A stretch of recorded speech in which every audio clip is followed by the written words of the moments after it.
All right. Thank you, everybody, for joining today. It looks like we're still letting a few more people in from the waiting room, but we will go ahead and get started here shortly. My name is Keenan Carroll. I work at the Access to Justice office at the Utah State Bar. I'll go over a few things before we get into the meat of the CLE, but we appreciate you all being here and for being patient as we get things started. Um, All right, it looks like we might have everyone in here. So I'm going to get started then.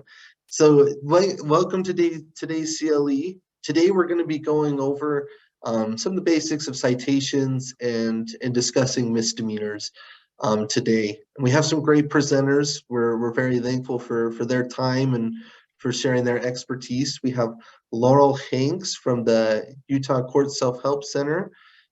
She's going to go over some resources that are available to both your clients and to you to use. The Self-Help Center at the Matheson Courthouse is a great resource.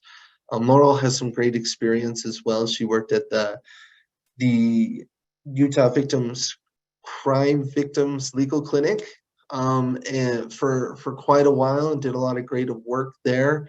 And graduated from BYU, if I'm correct there. And we also have Dave Perry joining us from Cache County. He runs a very successful firm out there. Been working in the criminal field for over 30 years and has a lot of really great experience to share with us. And so we're thankful for his time and everything like that. But before we get into that, I wanted to take this time to explain some new offerings from the bar that the Access to Justice office helps work you through. They're exciting new things. They're very new rules. They're to start off, there was a recent rule change. It's Rule 14419 that allows you to get CLE credits through your pro bono service that you do. The service needs to be done through what's called a sponsoring entity. And I'm going to put a link in the chat once I'm done talking that has a drop down with the different sponsoring entities that work with that, so that you can get credit for the pro bono work that you do. Our office is in charge of it. It's a new rule, and so we're still working on getting all the different programs that offer pro bono in your areas of the state signed up and included in it. And so if you have any feedback at all, please let me know. I'll put my email in the chat as well. We're always looking to make sure that you're getting recognition and those credits. And like I said, it's free credits, and so it's really great to get started into. And the rule, how it works, is for every 5 hours of service that you donate through pro bono, you get 1 free CLE, and you can get up to 2 within a license period. And so that's one thing we wanted to discuss. And like I said, I'll put it in the chat. And if you have questions, please let us know, or ways to improve that process. We're all ears here. So any other options that I wanted to discuss is that this is sponsored by the Modest Means program. We're always looking for volunteers through the Modest Means program. It's a referral program for individuals who don't qualify for free services to get access to an attorney that offers reduced rate services. I know David offers services through that. It's a referral program. The Access to Justice office at the bar financially qualifies the individuals, and if they qualify for free service, we help connect them to someone that can represent them for free. If they qualify for reduced rates, we give them 2 referrals, and we notify those referrals that they qualify for the reduced rates and a little bit of background with the situation. And then you get to decide if you want to represent them and take their case or not. It's a great way to provide pro bono, and we're always looking for volunteers to sign up for that and work through that program. It covers all aspects of the law, criminal law to debt collection, defense stuff. It really runs the full gamut. You tell us what you're interested in receiving referrals for, and we help facilitate that through the Modest Means program. And I'll put a link for that one as well. And then lastly, we're always looking for volunteers for the virtual legal clinic. It's a great opportunity to serve. It covers a lot of what we'll talk about here with these citations and misdemeanors, where someone may just have a question that they need answered.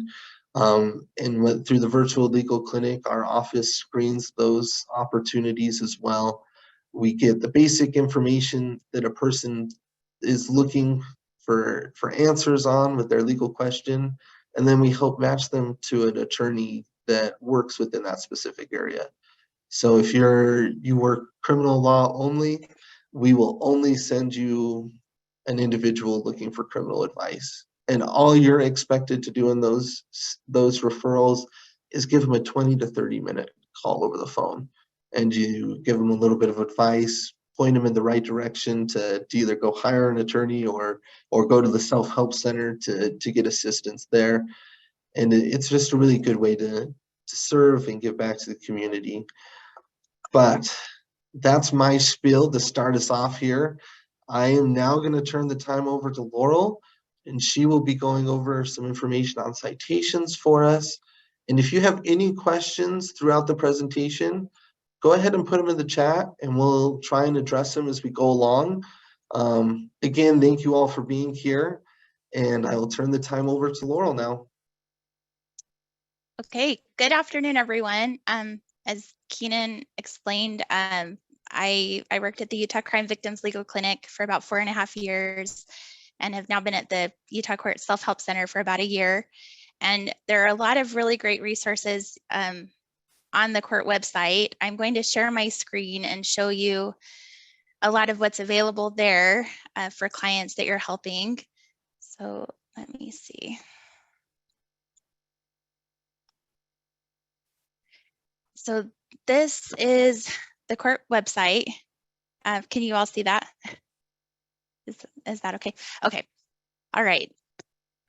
This has information you're probably familiar with court hearings and making payments, but there is a lot of information for criminal cases and for traffic citations.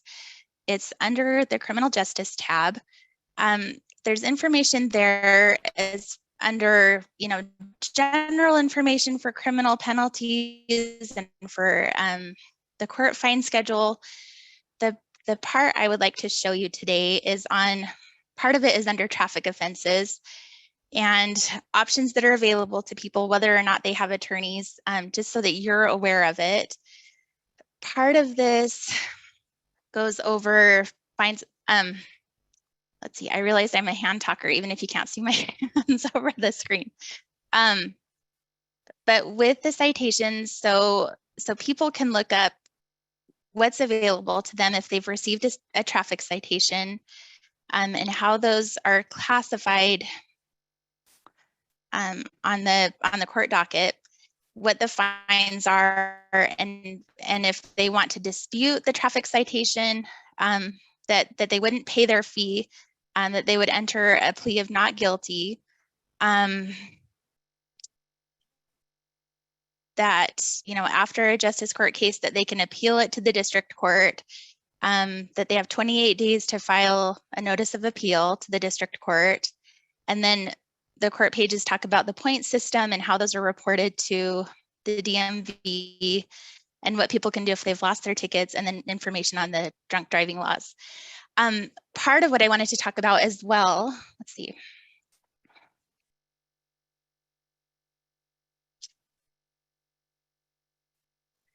Is a lot of people that we talk to are eligible under this new law for deferred traffic prosecution. And there are a couple of components to that. So I'm going to go back to this section right here. And people, let's see. They have an option to sign up under this new law for deferred traffic prosecution if they fit into these certain categories. And in order to sign up, they have to have a MyCase account. And I'm not sure if attorneys are very familiar with my case. For a long time, the court has used a program called OCAP, which stands for Online Court Assistance Program, to prepare documents like divorces and like divorce paperwork or protective orders or eviction papers. They have a new program called My Case, which is kind of nice to know about.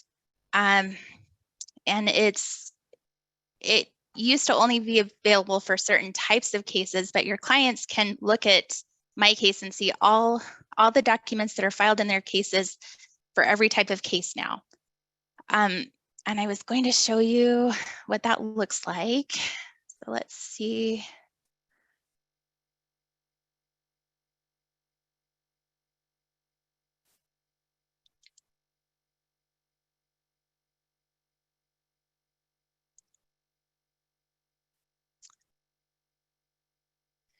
Okay, I may not be.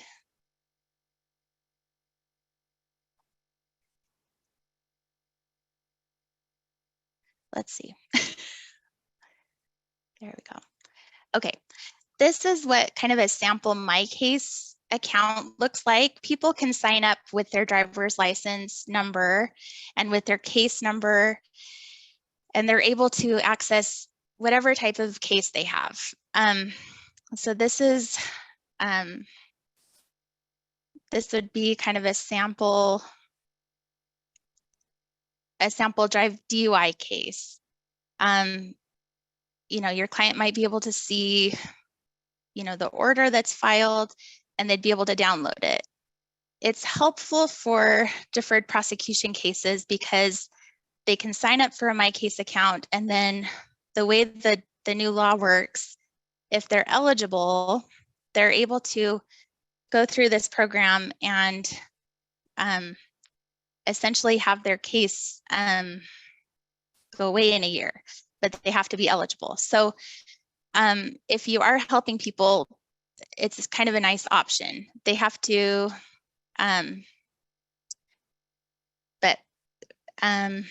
if they have trouble, court clerks can help them sign up, or they can call the Self-Help Center for help signing up. The way the law was written, people have to, let's see, we're going to go back to that page that shows kind of how people are eligible. They have to plead no contest and then not receive any new traffic offenses within the next 12 months. In order to be eligible in the first place, they have to be 21 or older. They have to have a valid Utah driver's license. They currently can't have a CDL.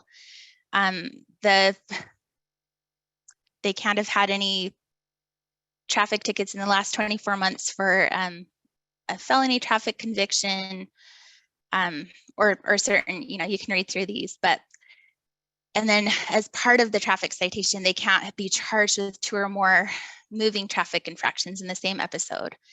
And the way it's set up is they have to sign up within 21 days of receiving the citation. So it's kind of a nice option for people if they receive a certain type of ticket. It's been expanded this year by the legislature. Let's see, so it's not on our website yet, but I have a list of how that's going to be expanded. Because some people have been kind of frustrated that, if they have a CDL or if they're younger than 21 years old, or if they've had a ticket in the last 24 months, that they're not eligible. And I think with this deferred prosecution program, some jurisdictions don't have traffic school available as much anymore. But the new law allows for kind of this to be expanded as long as people sign up for a traffic school as part of the deferred prosecution program as well. And so it keeps kind of the old program if people are eligible for that, but also allows for if people are younger than 21 years old, if they have a CDL, if they have an out-of-state license. So that will be interesting to see. This all hinges on if the Department of Public Safety establishes a traffic school program by November 1st of this year. So those are some of the things that are kind of coming. And so those are things that some of your clients may be dealing with. Those are kind of some simple solutions to some of those citations and what's available right now. There are some limitations to what's available under these programs. It's very strict with that 21-day timeline. We don't have the ability to kind of expand that. And so we tell people, you know, if you want to ask the judge for more time or to be allowed into that, you may have to file a motion. And so that may be something that you might help people with. Or if they want to fight the traffic ticket, that would be something where they would have to go to court and try to fight that. So does that make sense, or are there questions on that? Laurel, I think there are a couple questions in the chat. One question is for my case specifically. Are the documents that are marked private in exchange, are those still private in the My Case system? That is a good question. Those are still private. Someone would have to go to the court clerk and ask permission to get access to those. So if they were private or non-public before, they still don't have access to them unless they should have access, if that makes sense. So when people sign up, there's a little bit of a delay where the court clerks check to make sure that there aren't addresses that people haven't marked that they should be protected addresses, or that there aren't documents that should be non-public. So they'll kind of go through and double check that before giving people access to whatever's in those cases. Okay. And then there's some questions about the deferred prosecution agreement and whether it's different than a plea in advance or what kind of agreement it is. Right. It's a no contest plea. And then it allows the case to be dismissed.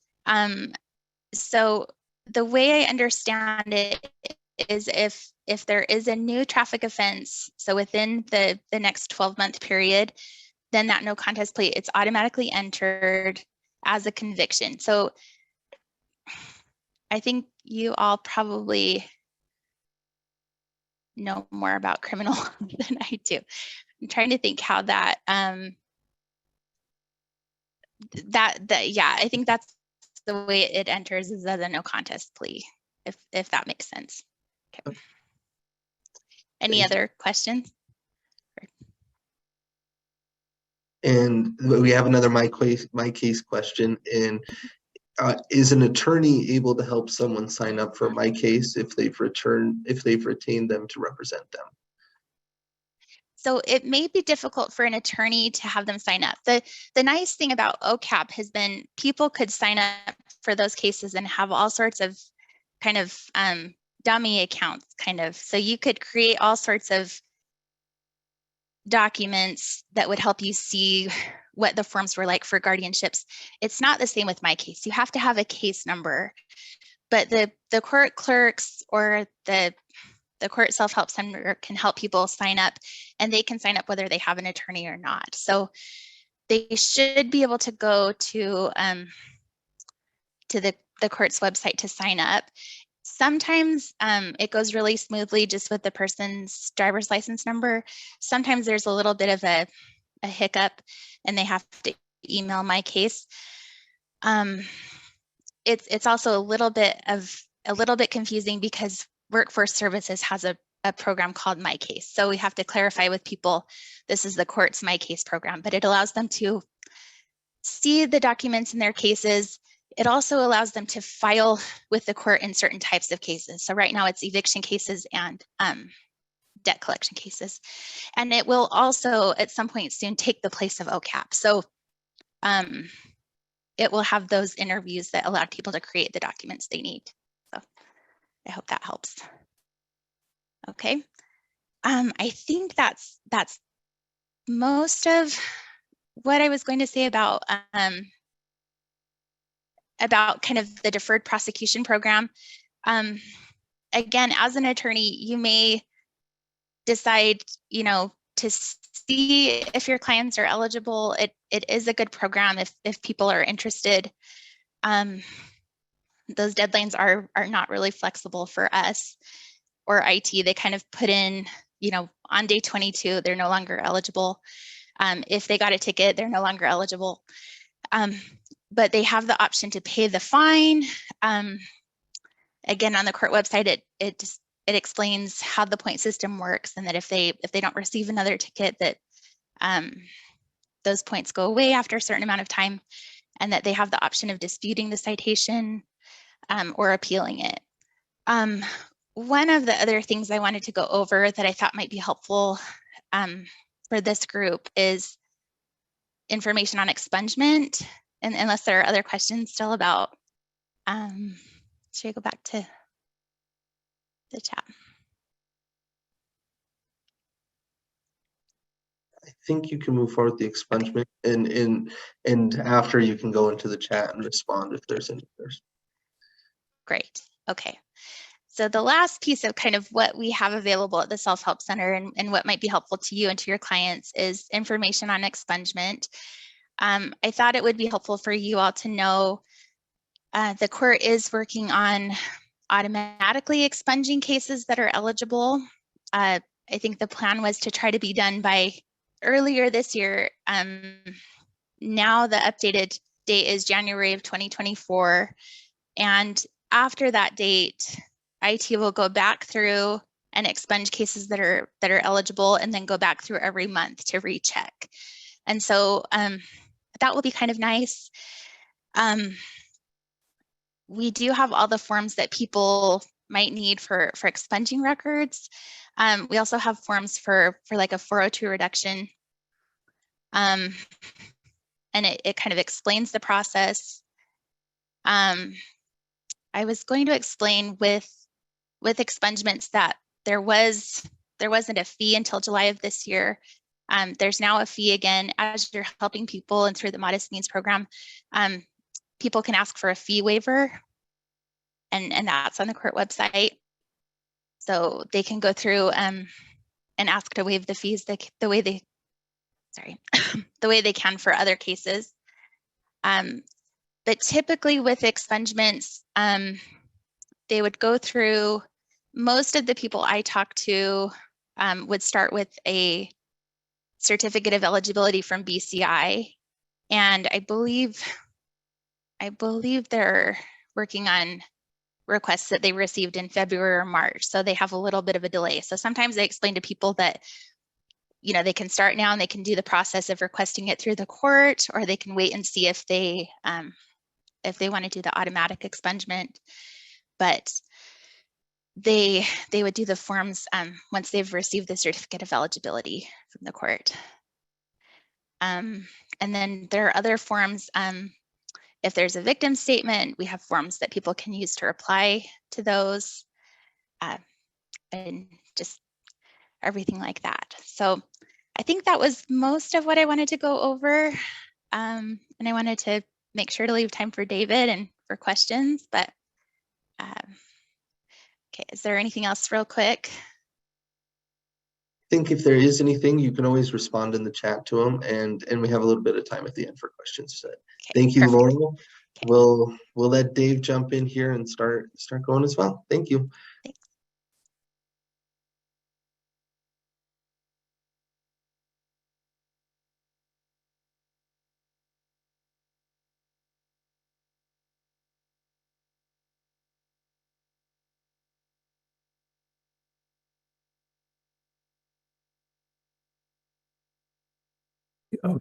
Okay. I was asked to talk about misdemeanor prosecution or defense. And can you hear me? Can everyone hear me? Yep, we can hear you, Dave. Okay.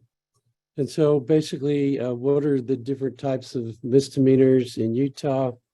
And there's C misdemeanors, which carry a maximum of 90 days in jail, a $750 fine plus a surcharge. There's B misdemeanors that carry up to 6 months in jail, $1,000 fine plus a surcharge.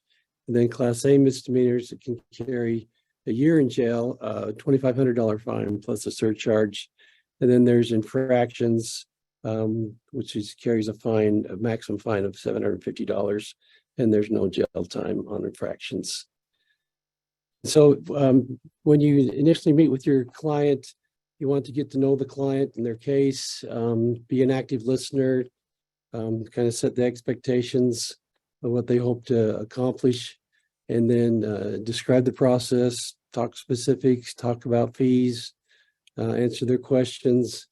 And at this time, I also, if it's like some type of drug case or alcohol case, I try to get them, I encourage them to sign up for some type of drug and alcohol counseling right there at the initial consultation, so that they can get going on that, and we can use that as maybe leverage in some type of plea negotiation down the road. And then if they're really upset, try to empathize with them and calm them down, use mindfulness, whatever you need to do to try to help them through this. And so David, yeah.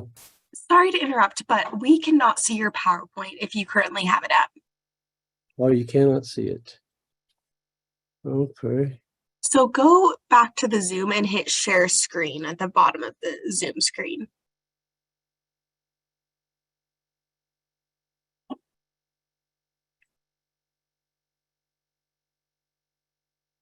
Share screen. Okay.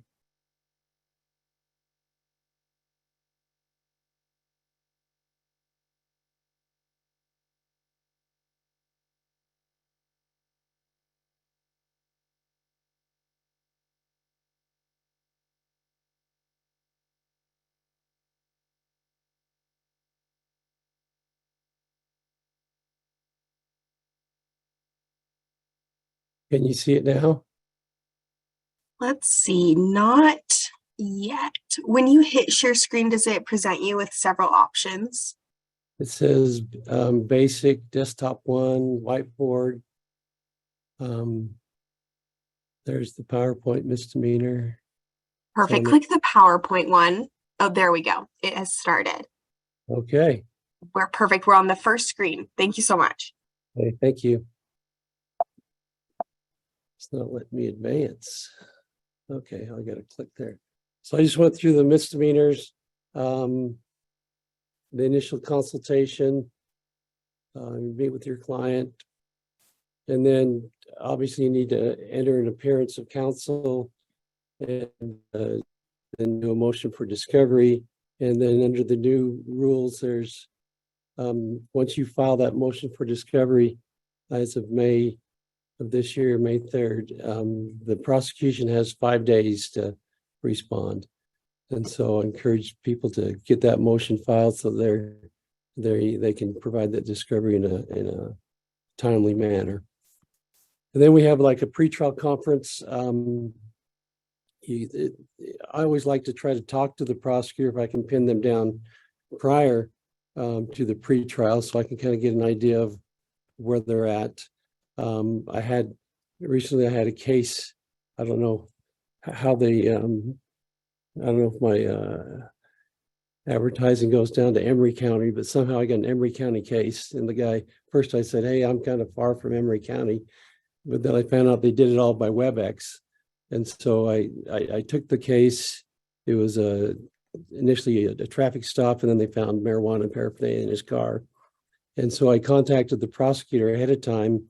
We entered into a plea and abeyance agreement and filed that with the prosecutor's office. They filed it with the court, and I didn't even have to show up for court, and took care of it that way. So sometimes it helps to talk to the state or the city beforehand, especially out where we're up in Cache County. We're still doing a lot of WebEx with the justice courts, and so it's nice to be able to have a chance to talk to the prosecutor before we get in front of the judge. But the judges are pretty nice. They let us put us into breakout rooms, and I can talk to the prosecutor then about the cases. But usually a pretrial conference is the time set so that you can, talk to the prosecutor about your case, your client's case, and see if you can get a resolution. A lot of times, if you file motions in your cases, you can get either a dismissal or you can get a better offer from the prosecutor. We can look for different suppression issues like some type of illegal stop, an illegal search, or the detention exceeds the probable cause for the initial stop. And there's a lot of drug dog issues out there. Recently, I filed a motion out in Wellsville City. It was actually a case that had been going on for 6 years, believe it or not, and then been a previous attorney, but the client had been on the run for a while. But he got stopped for speeding going through Sardine Canyon, and the officer could smell some alcohol, so he did some field sobriety tests. The officer determined that he didn't have enough evidence to charge him with the DUI. And so, but then the officer continued to investigate. And so I filed a motion under State v. Hansen saying, hey, you should have just let him go. And the judge just ruled last week that he granted my motion and suppressed all the evidence of the drugs and the paraphernalia. So that was a nice victory. There's different things in a plea bargain. There's a thing called a diversion. I've only got a few of those throughout my career, but they're very nice. It's a situation where charges are filed, but then they dismiss the charges, and you enter into an agreement that as long as you're not arrested for something new, they don't refile the charges. That helped me recently it was a Class A child abuse case. My client was going to school at Utah State, working on a master's degree in engineering, and he was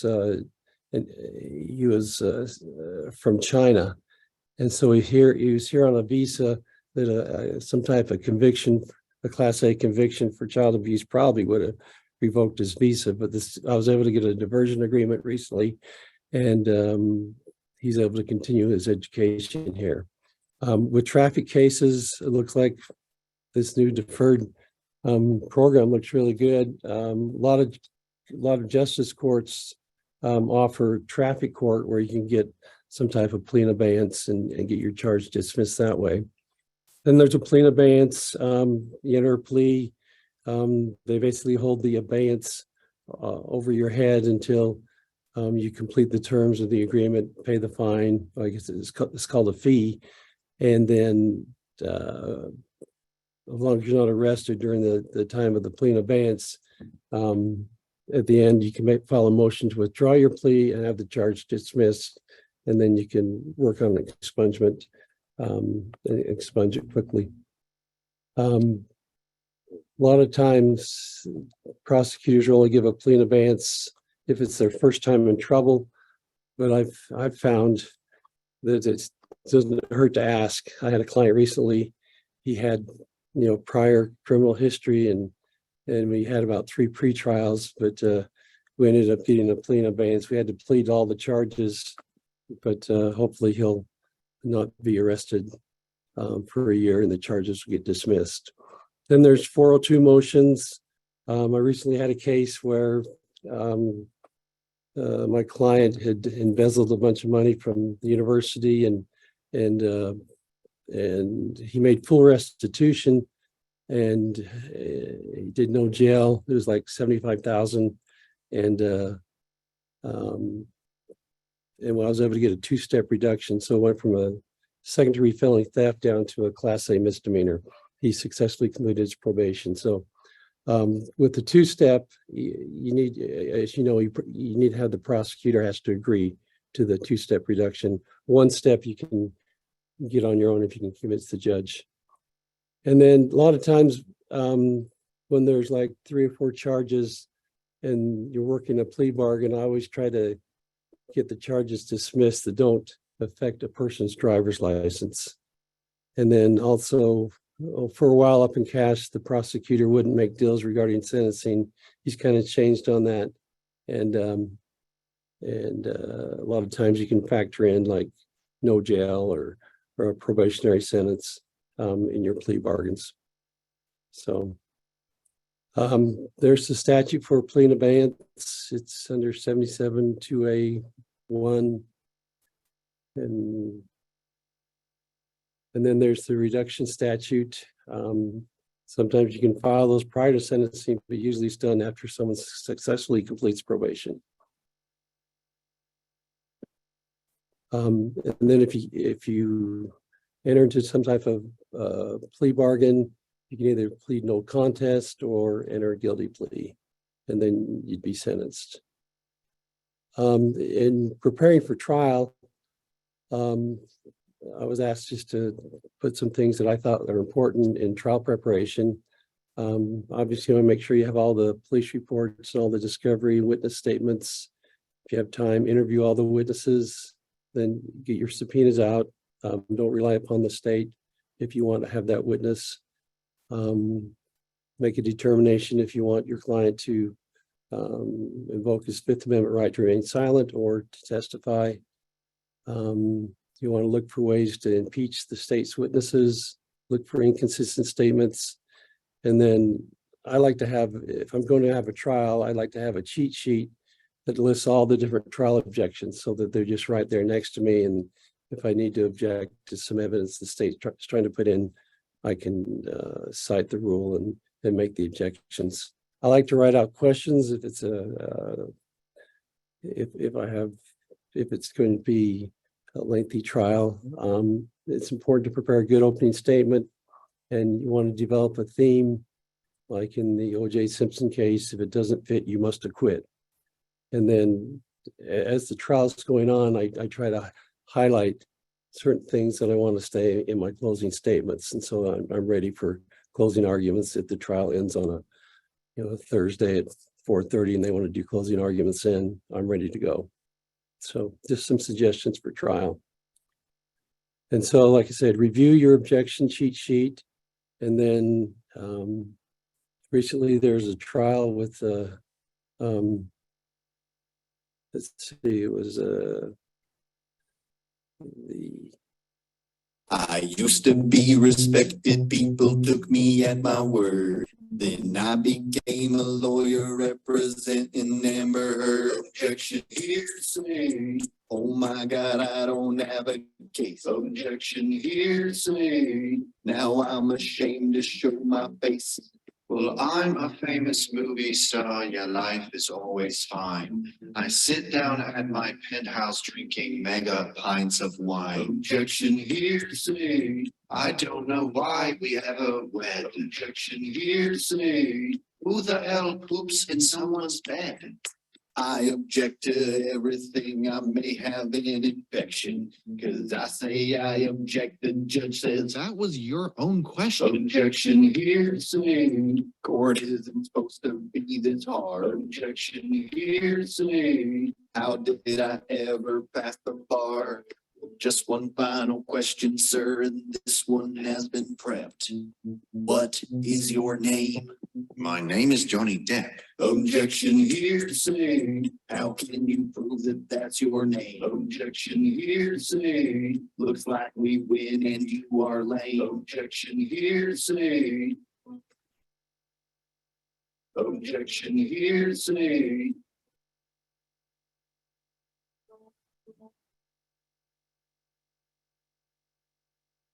Hope that doesn't get stuck in your mind. There's another oops, it's not. All right, thank you. You'll be seated. All right, you're next.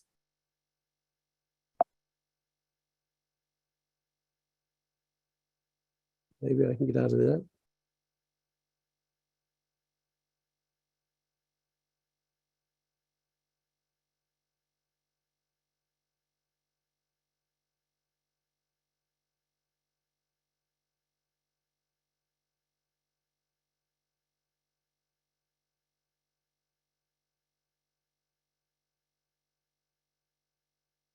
In the, I talked a little bit about having a theme for your case. As you remember in the O.J. Simpson trial, they, oops, they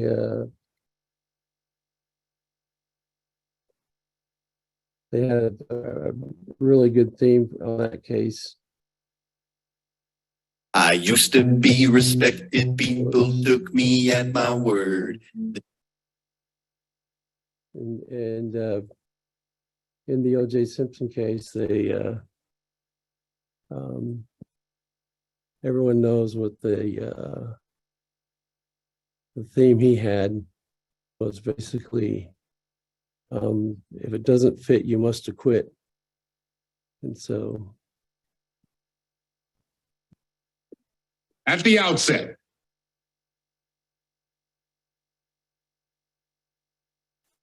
let me say that not one bit of domestic violence is tolerable. I'm just going to fast O.J. forward to Simpson where they talk about the is not proud of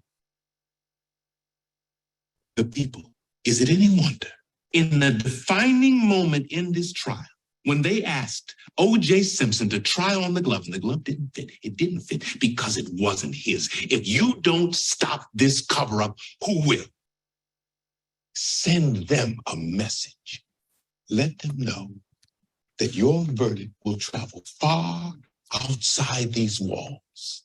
Ladies and gentlemen, remember these words.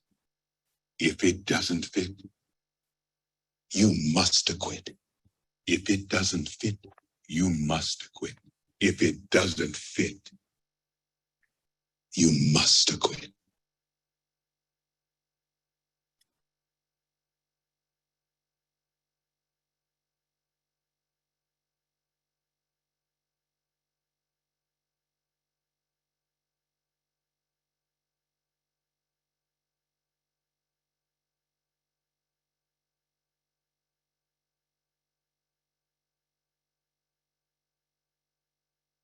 And so when if you decide to go to trial, you can either have a jury or a non-jury trial. I know a lot of the justice courts prefer you just have a bench trial because there are a lot of them are not set up for jury trials. But then on an infraction, you can't have a jury if you're charged with an infraction. And then after the state rests, you can make a motion for a directed verdict.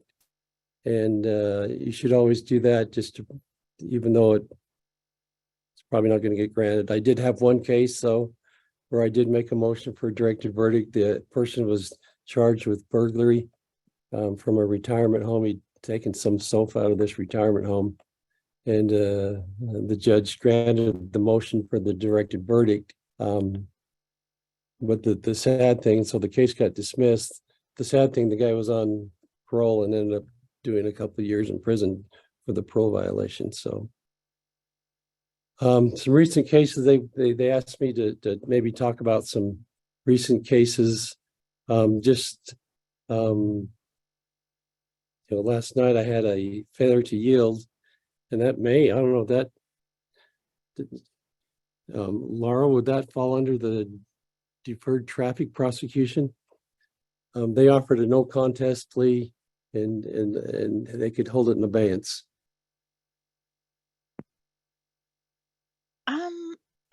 I don't think so because Okay. yeah, I don't think so. And then I had another case recently. My client was charged with theft, and she'd left the Federal Express had left a package on her doorstep and is supposed to go to the neighbors. And she opened it up, and then her daughter ended up taking the package over to the neighbors, but the neighbors claiming that there was some brackets that were missing. And so I was able to get the prosecutor to dismiss the charge if she was willing to pay $35 for these brackets that were supposedly missing. My client says she never saw the brackets in the box, and so she doesn't want to pay anything. But compared to a $690 fine if you're convicted of theft and a criminal record, she finally decided that was probably in her best interest to accept the offer from the state of a dismissal, pay the $35. Then I talked about that Wellsville case recently. Recently I went to the justice court in Logan, and my client was charged with an assault. And I went into the pretrial conference, and he kind of says, well, what do you want? I mean, it was kind of like, that was nice. The prosecutor asked me, I should have asked for a dismissal, but I just asked for a plea in abeyance, and he gave it to me. So, and then the Emory case I was talking about did a plea in abeyance and didn't even have to go to court. Probably should have refunded some of the retainer, but did get a good deal for him. Hopefully, he was like visiting California, bought a car, and he was driving across the country because he lived on the East Coast, but he got pulled over for speeding in Emory County, and they could smell some marijuana, so they searched it, they found it, got charged. But the prosecutor, all we had to do is the paperwork for the plea in abeyance, and then I double checked it on exchange afterwards, and sure enough, everything was fine. So hopefully he can comply and we get the charge dismissed in a year. And so hopefully that's helpful to anyone that is defending cases in justice courts or the district court with misdemeanor charges or even felony charges. Hopefully I've shared something with you that can help you out. So that's all I have for today. So Dave, there was a question here. Okay. And then there's one question for Laurel too. Do you have any advice on any difficulties that you have in getting discovery from the state on any of these misdemeanor cases?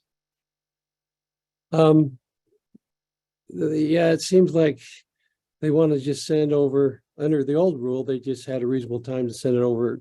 But even without a request, they had to send it over.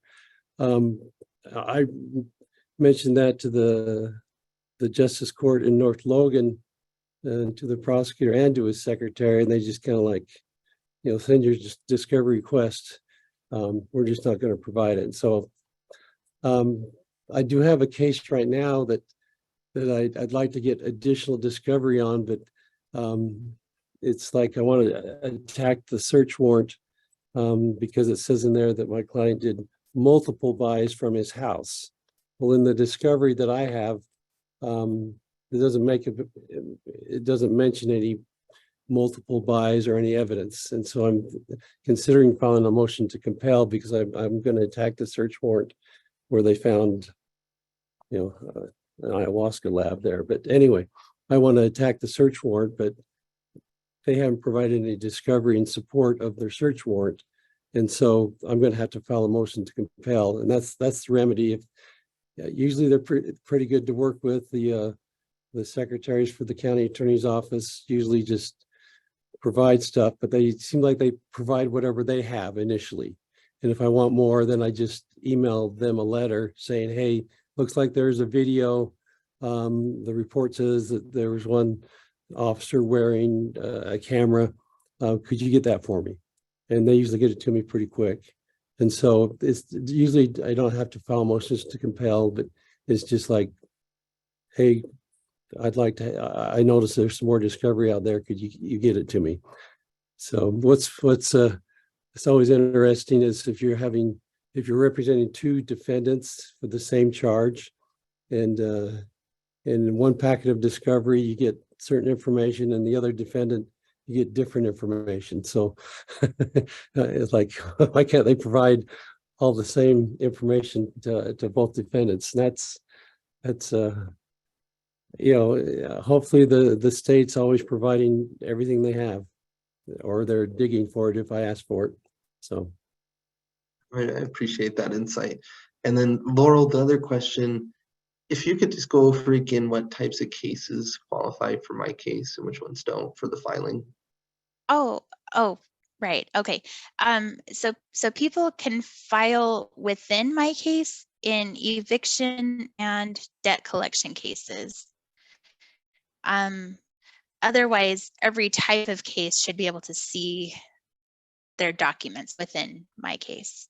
It took a little while to kind of roll out availability to all types of cases. So for a little while, I think we were kind of fighting judges. They would tell people they they had access to documents in their case through my case, but it wasn't available for like custody and support cases. But now it should be available for all types of cases. And I agree. I saw in the chat, it maybe should not be called deferred traffic prosecution, and you can certainly take that up with the legislature. That's what the law calls it, and so the court pages have to reflect that.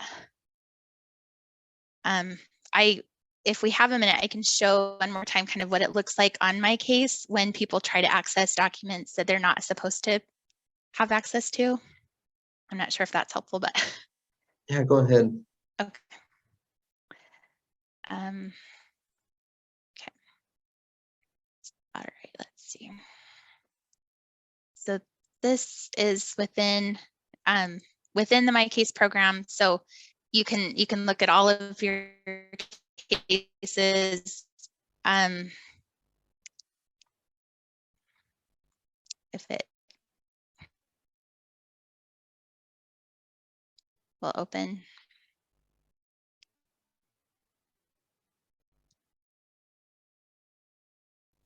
And then if you go to try to click on a document that you don't have access to, it'll say it's protected or safeguarded or sealed. I don't know why the order would be like that. I think just because this is a test case.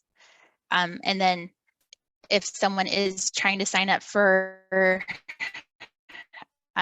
deferred prosecution, it should pop up with kind of the questions, you're eligible for deferred prosecution. You want to, do the steps to finish that. You would have to pay the $130. Oh, and then the $5 administrative fee. So Great. that's kind of on that. Great, thank you. And if there's no other questions, I think we got everybody's questions in the chat. There is a question, Dave. Would you be willing to share your slides with the group? Sure. Can I just email them to you? Yeah, you can do that. So that question, if that is our last one, that's an easy answer there. Yes, we will send that out with the summary of the CLE and everything. So you will get those.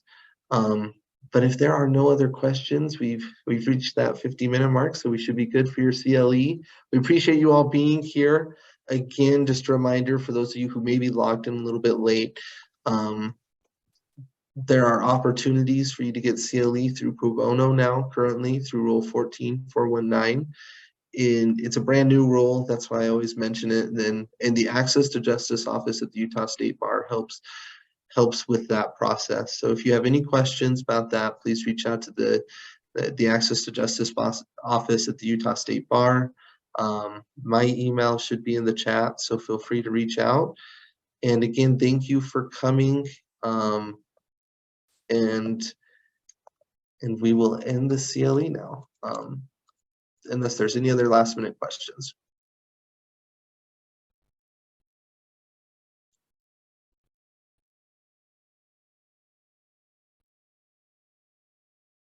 All right, I'm not seeing anything, so I think we're good to go. Thank you. Thank you.